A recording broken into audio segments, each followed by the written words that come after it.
Poursuivons l'explication de la transmutation. J'ai trouvé génial la transmutation. Je l'ai fait pour une situation au travail et à ma grande surprise, j'ai été indifférent face à la personne qui parle dans mon dos. Je lui ai même souri. Tu te rends compte? Bravo! Faut-il le faire souvent? Tout dépend de la gravité du cas et aussi de la souffrance infligée.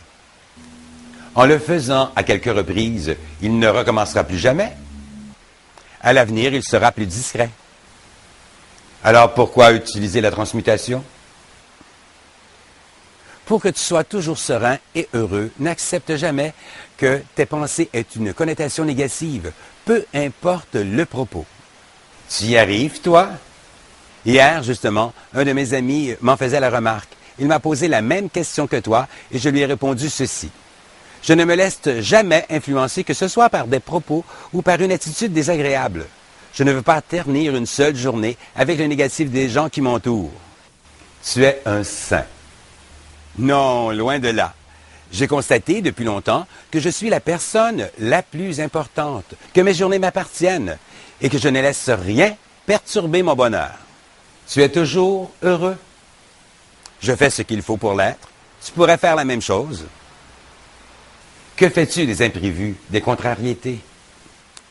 Il m'arrive d'en avoir tout comme toi, mais comme je le disais plus tôt, en tant que producteur du film de ma vie, j'analyse la situation et je ne laisse pas les événements prendre le contrôle.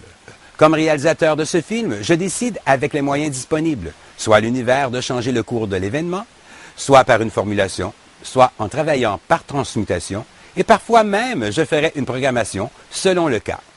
Ça va prendre des années d'entraînement avant d'arriver à un parfait contrôle. Pas nécessairement. Ça prendra le temps de ton engagement à vouloir changer. C'est un mode de vie et c'est le vouloir vivre chaque jour en paix et dans l'harmonie.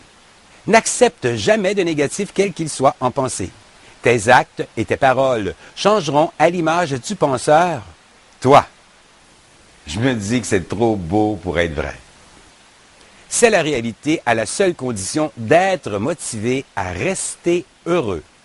C'est ce que tout le monde veut, non? Certainement, mais les gens se laissent facilement le négatif gérer leur vie parce que ça les arrange.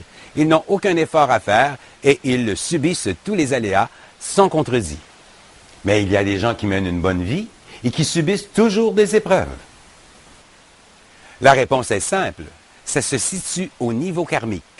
En gérant bien ses pensées, les épreuves seront plus faciles à vivre parce que nous avons des outils pour passer au travers. Prenez le temps de vivre. Ciao, ciao!